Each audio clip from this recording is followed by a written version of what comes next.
on the door. We don't want to just knock on that door. We want to blow it off the hinges.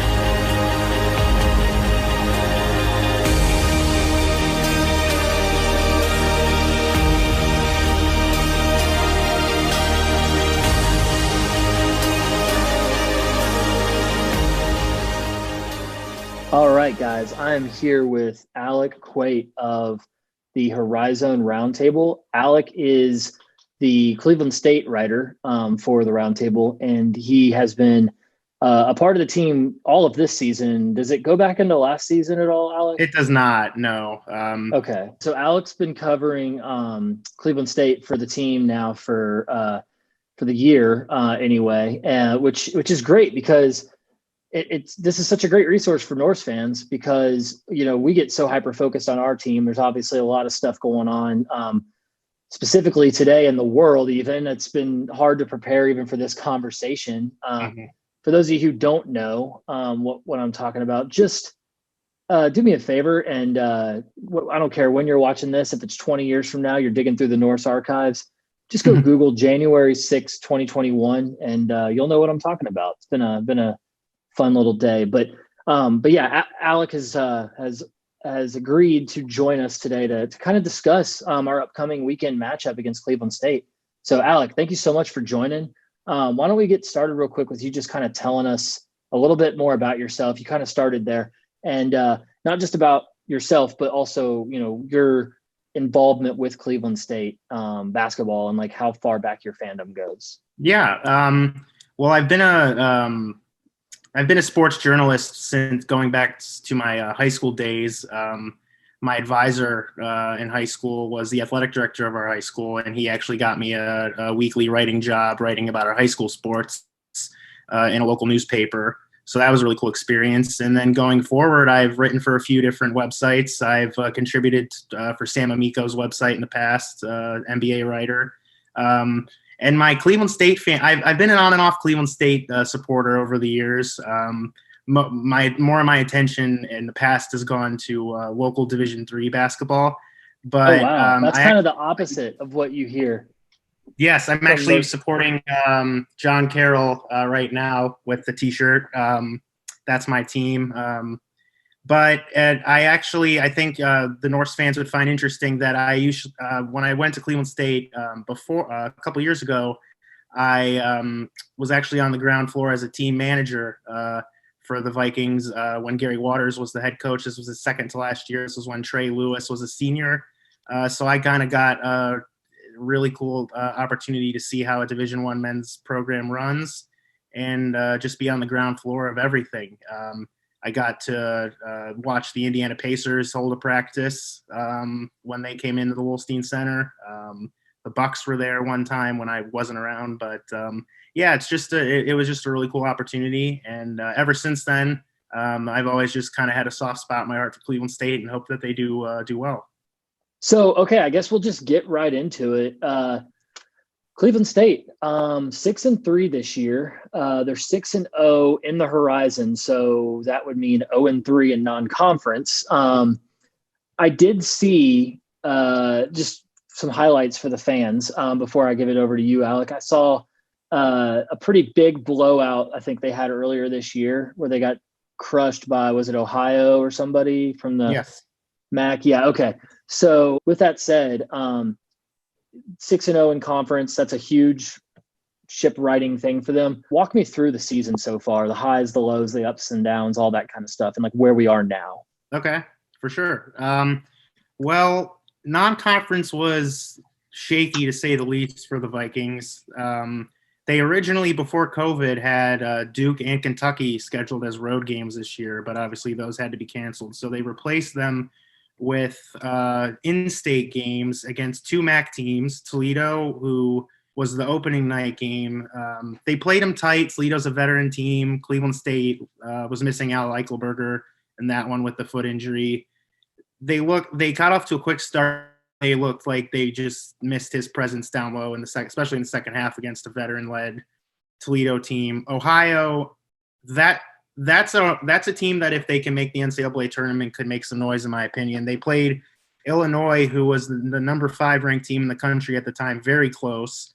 And then the game after, they were just riding high in confidence and absolutely smacked Cleveland State. But to Gates' credit, he got them to refocus, and then they went and played Ohio State, who was another nationally ranked team, really tight. The whole game, it was back and forth. Cleveland State, I think, was down by only a couple points there with a few minutes to go, but Ohio State was able to edge them out in that one. But you were able to see in that game Cleveland State start to gain some confidence, both on the offensive and defensive end. Demoy Hodge had his first double-digit scoring game of the year in that game. And then the game after that, I don't know if it was the game after that. The order of these games kind of confuses me sometimes. Oh, but hey, don't worry about it. Like a few games after that, he went us. absolutely insane for that huge when he dropped 46, 3 points shy of the school record. Yeah. Well, that's funny you say that because I'm looking at the game logs right now, and I can see why that's confusing because all these game logs are Purdue-Fort Wayne, back-to-back days. Yeah, back-to-back, yeah. It had to be the second game. They scored 89 in the second game. The first game they scored like 60-something. So I feel like it had to be the second one. For sure. But you saw in that Ohio State game, Cleveland State start to figure some things out on both ends, and it's really shown as the start of conference play began. Then the haters will say it's the start is a result of their schedule so far in conference, as they have not faced any of the higher up powers that be yet. But NKU will provide a really good test for the Vikings this weekend as they go for their to tie their best start in conference play in school history. Their best start was 7-0, and they're looking to match that with one more win on Friday. Norse Report, we're huge fans of Dennis Gates. To his credit, he really got them back on track going to Ohio State and losing by 7. I mean, look, Ohio State, like I know they're not where they have been in their historical. They're without their best play. They're without their best player, but I mean that's still a team that is very capable of making the NCAA tournament. It doesn't matter to me. Kentucky's down. One of the worst seasons Kentucky's ever had this year. If we went at Kentucky, yeah, exactly. If we went at Kentucky and played them, we are 15-point dogs just because we're in Rupp, and that's Kentucky. So it's the same. To me, it's the same thing, and it's it's exacerbated. It's an in-state rival that anyone on your guys' team from Ohio probably at one point wanted to go there. Sure. So, but yeah. You made a great point, or you made another point I kind of wanted to touch on about, the haters will say that that they haven't played anybody, but like these are the same people, the same people that would say they haven't played anybody are all the same people who either had Youngstown State second in conference preseason or were like contrarian and had them first because they didn't want to put Wright State second. Right. Yeah. Like, I don't want to hear the haters will say, I mean, I'm not coming down on you, but like if people are out there saying that Cleveland State's not for real, like obviously you can't really say for sure that anyone's for real after 3 weeks of conference play. But like, I mean, they're number 1 in the conference and they've beaten a team that we all expect to be pushing the top 4, top 5 by the end of the year. And that's only because they got off to a slow start. Like we all expected Youngstown to be ahead in the conference. So they were missing Quisenberry for both those games, and I think especially in the second game he would have made a bit of a difference. The first one of the set, Cleveland State really just their full court press. We'll get into the more specifics about how they like to do things later on, but their full court press really wore him down in the first and early part of the second half of that game, and that wasn't really a contest by the later portion. But in the second game, Youngstown did come out swinging. They were up by double digits in the first half, but CSU was able to chip away throughout the majority of the second half and get that win. To me, the 18-point victory, like, yeah, if Quisenberry was there, he could have scored those points to like make up for it.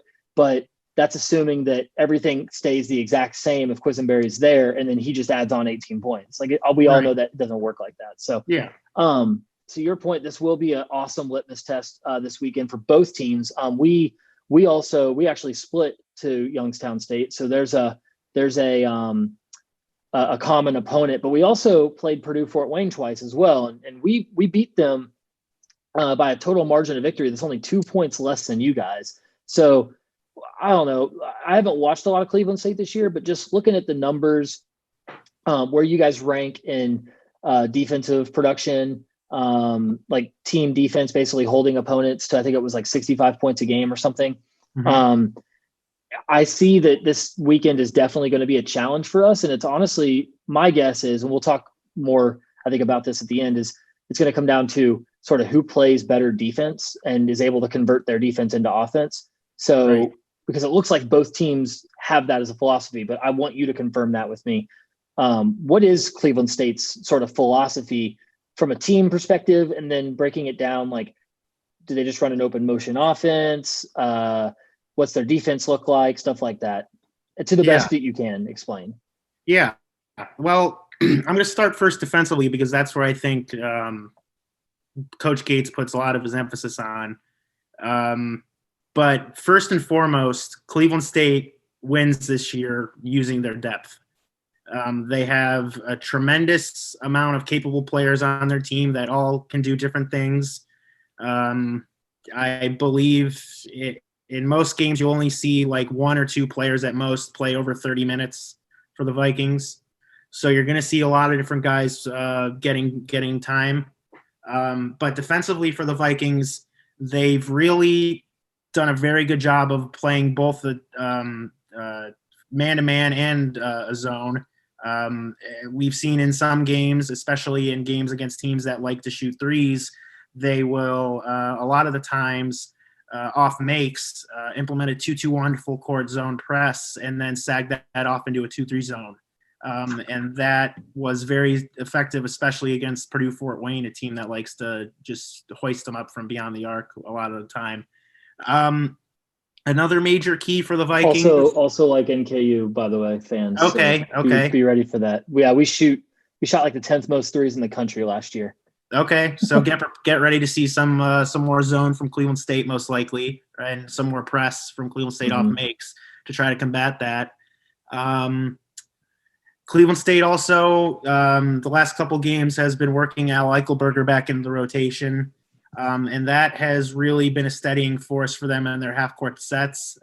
Whenever there's a panic situation, they can always throw the ball down to Eichelberger on the block and let him. He's a very good passer.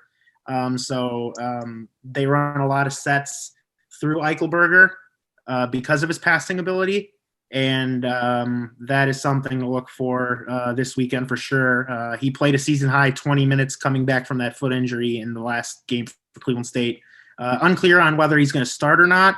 My gut would tell me no, considering the way things are going right now with Deontay Johnson as a starter. He's been absolutely phenomenal for Cleveland State, especially defensively.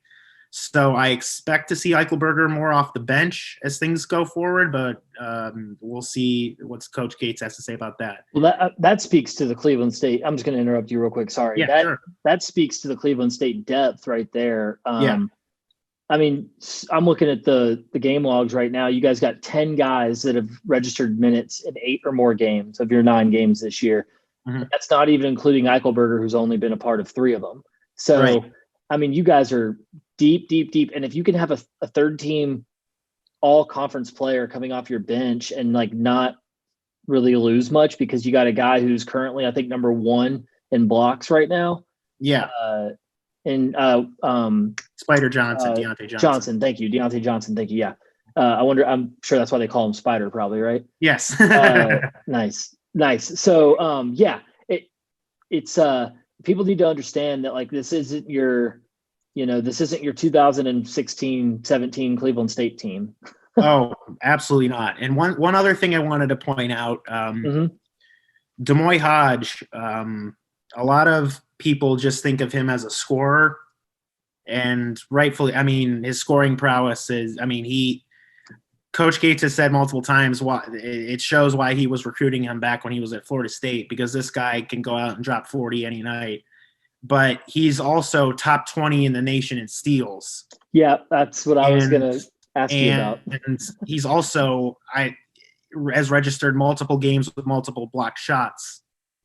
And for a guard of his size to be able to do that, it's just absolutely phenomenal for Cleveland State, and it really sets the tone for that full court press that they like to run.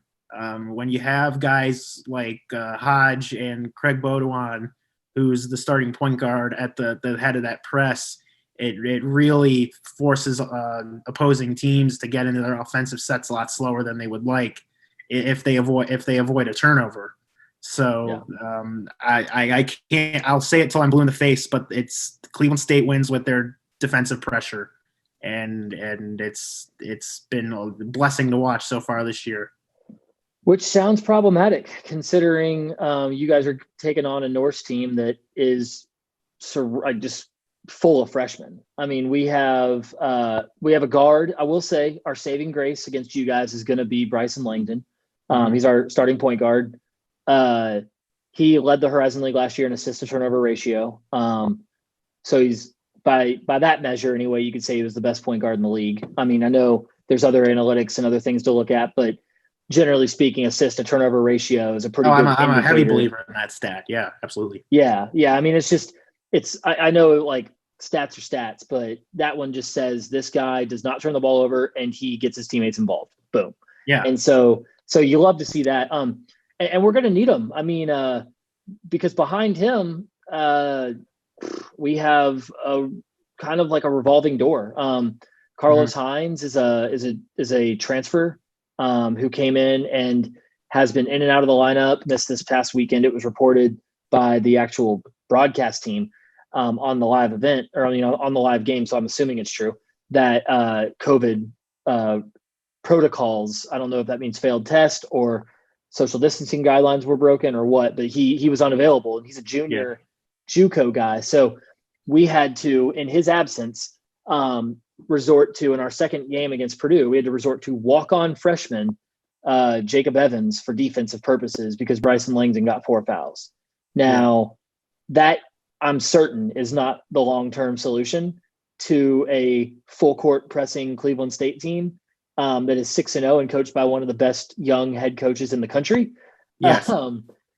With a bunch of guards, especially one that has 21 steals in 9 games. I can't imagine we're going to put Jacob Evans in that situation in the event Bryson Langdon gets in foul trouble. So Norse fans, be ready, because if Bryson doesn't really be Bryson Langdon this weekend and he gets in foul trouble, God forbid, tweaks an ankle, something, it's going to get really interesting really fast, I think. So yeah, that's a really good breakdown, man. I'm looking at some of the stats. There was one more thing I wanted to point out, if that's okay.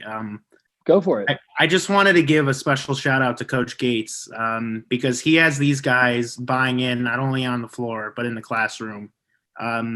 It was reported by Billy Hartman, the guy who deals with the press, that Cleveland State finished their fall semester with the second highest team GPA in program history, with over 3.5. So these guys are not only buying into what Coach Gates is saying on the floor, but they're buying into what he's saying in the classroom. And I know from my experience working as a team manager for that program back in the day, that was absolutely not the case.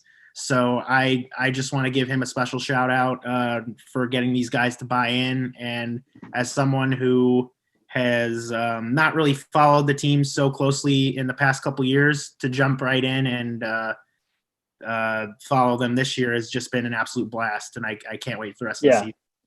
Yeah, that tells me that Dennis Gates gets it, right? Like, that's a big criticism I've had in the past, of not so much publicly, but it's more conversational. But I'm glad you brought it up. I've criticized in the past some of these retread, big time D1 head coaches that end up at Horizon League schools. Darren Horn could fall in that category technically because he was at South Carolina and came to Northern Kentucky after many years out of head coaching. But you know, a lot of these Dennis Felton, Mike Davis, guys like that may not emphasize the student part of student athlete as much. But man, when you get these young coaches like Gates, like they do everything right. And it's probably because it's, you know, their first shot, like, you know, it's like Eminem and Lose Yourself, right? Like your one shot, your one opportunity, like whatever. You know, they don't want to mess anything up, and that includes grades. And they know that that's stuff that people are going to look at for future jobs. And it's great for you guys, you fans, to know that too, that that's a thing, because I mean, that shows commitment for Dennis in the future as well. Like he's going to, you know, he's not at risk of losing scholarships or, you know, any kind of funding or anything like that. So that's awesome. And good on your media athletic director for putting that out there. Oh, absolutely. I was very pleased to get that note. Yeah, for sure. Did he send that to you, or was that? I think I'm on just an email list. Whoever he invites to the Zoom press conferences, I guess, just gets some messages from him sometimes over email. That's awesome. And let me ask this while we're talking about it. Do you have you I'm assuming are able to zoom in on those like press conferences and stuff like that? Are you able to like ask questions and all that kind of stuff too? Yeah. I've been on all of them besides for one so far this year. So, and so what can you tell me then about your experience, kind of getting to know, in a professional sense, obviously, or maybe more if you do have some of that, Dennis Gates, and not just him, but the coaching staff as well? Well, Coach Gates is the only one we have access to. There hasn't been any assistants that have jumped in yet so far, but he's very welcoming, very appreciative of the coverage, and nothing bad to say about him. That's awesome. That's great, man. I think that's a huge thing for the Horizon Roundtable is getting as much of that access as possible to start getting the story out about these guys. Because I mean, like the Horizon League is something that it's an entity that carries some weight, you know, nationally. People know about it, but that's not going to last very long if we don't have a big program emerge to lead it. People mostly know about it because of Butler. Yeah, right. Butler, maybe because of Valpo as well, but mostly Butler, like you said. And so but how many Butlers are we going to have in this conference to take up that mantle? So the answer is none, probably, right? Yeah. And so the onus, I guess, falls on not just those departments themselves, but also media outlets and stuff like us, like what we do, to help bring that coverage to them because they deserve it. So anyway, that was just a small little rant. But I did want to ask you a little bit about, you said that you guys, they run a 2-3 zone. Have you noticed, you know, a lot of these they've run both so far this year. Depends on what the opponent likes to do. 2-3 and a what? Man-to-man. Okay, man-to-man. Yeah. Gotcha. Well, I would personally expect more zone based on, I mean, I know we shoot a lot of threes, but we don't shoot a high percentage. So it might be one of those things where I could see it being where Gates might want to kind of bait us into what can be a pretty big weakness for us, especially after speeding us up, right? Speed us up, get us out uncomfortable, fall back into your 2-3 zone with your three, you know, your two Goliaths down low, and dare us to shoot, right? So anyway, I could totally see that happening. Oh, I was going to ask actually on the 2-3 specifically. Have you noticed, do they trap out of that at all, or is it just a passive 2-3, or is it an aggressive where they're playing the passing lanes, or does it kind of just vary? Well, I think Cleveland State's guards by nature like to play the passing lanes. Right. So I don't know how much of that is taught. Yeah, I think that's just something that's innate for them. Yeah. Craig Bodowan's had a couple of steals in the last few games. Hodge has been doing it all year. You were talking about Northern Kentucky having to go to a walk-on. Cleveland State actually has a walk-on that I like to consider a bit of a secret weapon, who's a defensive specialist, Demetrius Michi Terry. He's Instagram famous for having a bald head. And no way, that's the who did he guard? LaMelo? Is that who it was? Yeah. The overtime Snapchat guy or whatever. Yeah, he's a Lakewood St. Ed's guy. So he played for a really good coach, and Coach Flannery there. And he just knows where to be on the floor at the right time. Very smart defender, very aggressive defender. So look for, especially if Cleveland State gets a couple of guys in foul trouble in the backcourt, Coach Cates has no problem putting this guy in the game because of his energy defensively. I'm so glad you told me. I that flew right over my head. I completely forgot. No, I knew that y'all signed him. But for those of you guys who don't know, I'll take this video and I'll make a quick cut to it. And I do want to pump out that video that Alec is referencing with Michi Terry. I think at one point I saw something on him like the bald mamba or something like that. I don't know. Because like everyone's the something mamba these days, right? Yes. And so this is hilarious. I will definitely be making sure to tell the Hall of Vanguard and Barstool NKU about that because I know they're going to have some fun with it. Is he a freshman or how old is he? He's a freshman. Man, that's awesome. Okay, great. I'm, like I said, very glad you told me that. All right. Well, I think that was a great conversation. I really hope that, our fans watch it and get, from your perspective, some information on this Cleveland State team, because honestly, like nobody that our fans are going to have any kind of like connection to or any of that has watched this team as much as you have, right? Like there might be some of our fans who have watched a Cleveland State game or two, but like nobody's watched all 9 of them. Right. Nobody's paid as close attention to them as you have. Nobody has had press access and been able to ask questions to the coach. So that's why I'd argue I've had more access to the team than anybody in Cleveland, given the coverage that they get from Cleveland.com, which is an absolute shame. I'm as big of a Browns fan as anybody, but this team deserves some press. I'll say it till I'm blue in the face, but Dennis Gates deserves a lot of credit, and they deserve all the press in the world right now. Take it from me. I was saying the same thing. I promise. I was saying the same thing as you were. The year we won the tournament, that January, I basically wrote, it was before I knew anything about Horizon Roundtable, before I had Norse Report or any of that stuff. Mm-hmm. I just felt compelled to like get the word out about this freaking team. And so I wrote this blog post about it. And I didn't have anywhere to post it. So I posted it to LinkedIn. Like I posted it to my own LinkedIn page as a blog and shared it out that way. Nice. And that's actually how all this got started. I eventually made a Facebook group and, started making a social media presence and all that kind of stuff. But like, I was with you, man. Like, where the hell is the media? Where's the press? Where are the NKU fan accounts? Like all this kind of stuff. And I hate to say this, but it comes when you make that tournament. Like, yep. It, and it died. There's a reason it died off for you guys, and it's felt and killed it, right? I mean, yeah. But like Dennis Gates is going to make a tournament. If it's not this year, it'll be next. If it's not next, it'll be the next. But like within the next 3-4 years, that team, you guys are going to the tournament. I would stake my reputation on it, and you'll get that press then. But I definitely know how frustrating that is, man. Yeah. No, it is frustrating, but I do what I can to try to give them as much press and support as possible. So. Well, hey, thank you so much for being on. Really appreciate it.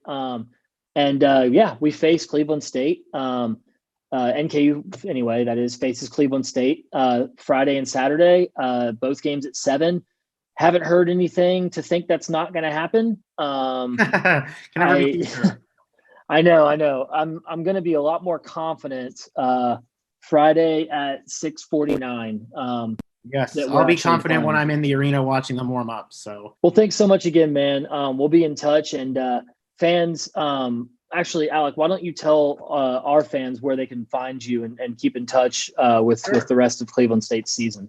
Sure. You can find me on Twitter at Alec, ALEC_Kwait. That's KWAIT, like the country without the U. So you can find me there. I have all kind of hot takes from freaking out over the Browns during their games to analysis on Cleveland State. So, yeah, you can find me there. And then also give Horizon Roundtable a follow on Twitter as well. That about does it for us. Thanks so much, Alec. Good luck this weekend. I hope that, regardless of the outcome, I hope we can both walk away saying, yeah, that was great, or yeah, that sucked. But, we're happy with what we saw for these reasons, hoping that we can both take some positives out of this weekend, because I have become sort of like a pseudo Cleveland State. I wouldn't say fan, but I definitely am a supporter. They're in my top half of teams that I want to see do well in this conference. So I'm all about it. For sure. All right. Take it easy, man. Thank you so much for joining. You too. No problem. Thanks for having me. All right, people know who Northern Kentucky is. We're knocking on the door. We don't want to just knock on that door. We want to blow it off the hinges.